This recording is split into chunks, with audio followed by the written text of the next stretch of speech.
Hi, I'm Danny. I'm Brenda. And today we're working on class 2 of the Collie curriculum. We're going to get you warmed up to ready to strike. Now, if you are a Collie student here at Elite, you most likely do have a stick, or you might have a training knife. Either one will work for the moves that we're going to do today. But for some reason, maybe you just started, you could use a spatula from your kitchen. You could use a wooden spoon. That would be just fine for the workout today. So let's go ahead and begin the workout.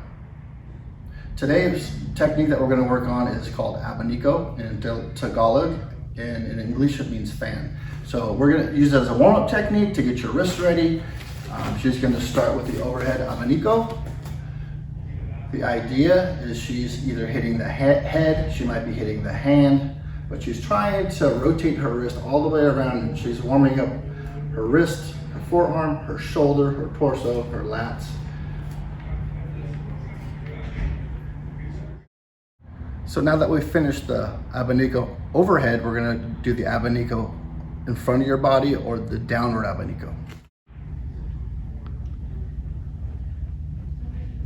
So the idea here is most likely she's hitting the hand.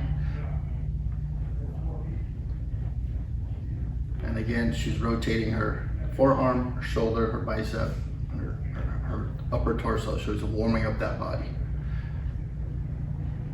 And time, good job.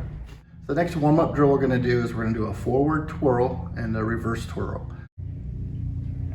And the idea is she's twirling her wrist, and she's trying as much as she can to keep her hand closed. It'll be an automatic reaction to try to open up your hands and let your fingers go, but you want to try to keep a fist the whole time. That's the forward twirl, and then she's going to reverse it into a reverse twirl.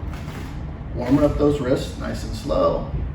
It's really not necessarily a technique, but more of just a warm-up. So as far as the technical aspect of it, we're just trying to warm up your body. And time. So she would go back and she would start the abanico high, abanico in front or downward, forward twirl, and backward twirl. And again, these are warm-up drills. You're just getting ready for the striking part, and you would do them on both sides equally. Again, I would probably practice each move at least 2 minutes, and if you want to go longer, that's fine. Again, the more you do it, the better you'll get. So now that you're all warmed up, we're going to go ahead and start the striking. So I'm assuming that you did both right and left hand and that you're all warmed up. All right, so our first 2 angles we're going to start are angles 1 and 2. We were just going to start in a female triangle with her foot already there, her back foot planted in the center, and she's going to start angle 1 and angle 2. Angle 1 and angle 2. This is your X. I always will describe it like there's a Sharpie marker on the end of the stick, and you're just making a big X on the wall. X on the wall. Notice that her upper torso is turning. So she's using that same false lead on the backhand or the angle 2. Nice.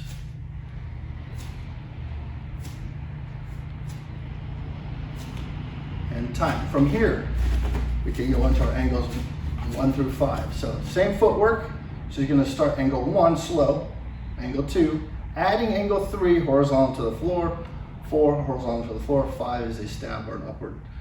1, 2, 3, 4, 5. So as you get better with this, what I want you to do is pick up the speed. Notice her upper body. Brenda's got really good form, and I really want you to mimic what she's doing in the mirror. So we're really slowing down the motion now, and I really want you to concentrate on the angle. 45-degree angle, horizontal angle, and the stabbing angle. They're very important later as we progress, because if I say feed me an angle 3, it needs to be an angle 3. So it's really important to slow your roll, go nice and slow, learn the angles, try not to hide your inadequacies with speed. And as you get better, you'll automatically speed up. So don't try to speed up too quick. The upper body is really important, how she moves her shoulders, she moves her body. I always want you to think about boxers or Muay Thai, how the upper body moves with a punch.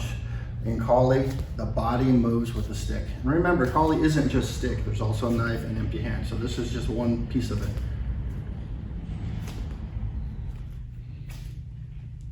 And time. So what she's gonna do, she's gonna start with her feet in that, say that together, we'll have them start together like we started that female triangle footwork. She's gonna step forward, 1, 2, 3, step back.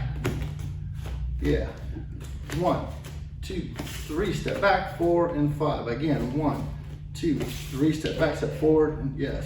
1, 2, 3, step back, forward and back. So the idea here is you're starting to move a little bit. You're not so static just with that same exact footwork. Now, do you have to step back on 3? No. She can step back on 4 if she wants. She can go 1, 2, 3, 4, step back, come back on 5. Or she can keep her feet just planted and just move. The idea is to get the angles. And then obviously, time, she would switch. She would go up left lead and she would work the same exact angles on the left side. And she'll just do a few of these. And I want to be sure that you practice at least both sides evenly. So if you feel that your left hand is a lot weaker than your right hand, I want you to practice that side maybe, 2 or 3 minutes longer than your right hand. And remember, if you don't have a stick, you can grab a spatula or a wooden spoon from the kitchen and do the same angles as she's doing with your kitchen instrument. If you have a training knife from our Krav classes, that works just as well. And the really key factor here is as she goes, she's using the blade towards the angle. So you're using the blade as a cutting instrument. However, if you have a real knife, please don't train with a real knife. Just use either a wooden spoon, spatula, or your stick. Now the striking portion of this, I'm hoping that you could find something to hit. So we're gonna use the heavy bag because we're at the martial arts school. Maybe you might have a heavy bag in your garage. If you can find something to hit, this is an awesome way to get your workout in. So what she's gonna do is she's just gonna work on the angles 1 and 2. Whenever you're ready, Brenda, just flow with it.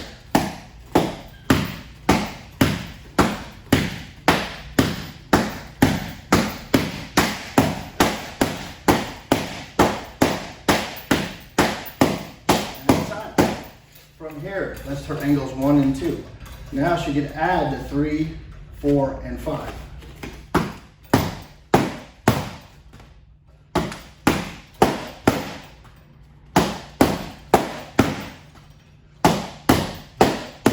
One more. And time. So what I'd like you guys to do is at least maybe 5 minutes at each angle, each hand. If you want to go longer, that's perfectly fine. If you could find somebody in your family, or I know a lot of you here at Elite have family that work here and you guys work out here and you come train together. Recruit them in and you could actually have a partner. This is the assumption you have no partner. If you have a partner, we will check our distance, we'll bow in. And we're just gonna work both on that female triangle line and we're just gonna work our X. We're just gonna work, it's all right. We're just gonna work that in.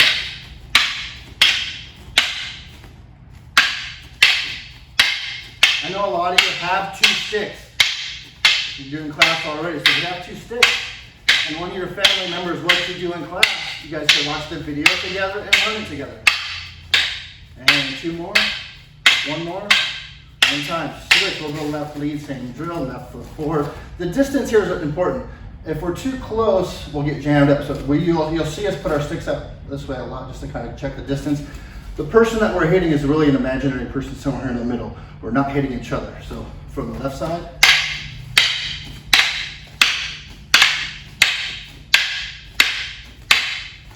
you'll notice her hands up, my hands up. Anytime the hand comes out, that's a target for her to whack it. So I'm not gonna let that happen. And time. Now out. And that was class 2. We worked on angles 1 through 5 from the female triangle footwork. We also worked on hitting the bag or hitting something at home that you're okay to hit with. Again, if you don't have a stick, you can use your training knife from Krav or you can grab a spatula out of your kitchen. Thanks for joining us.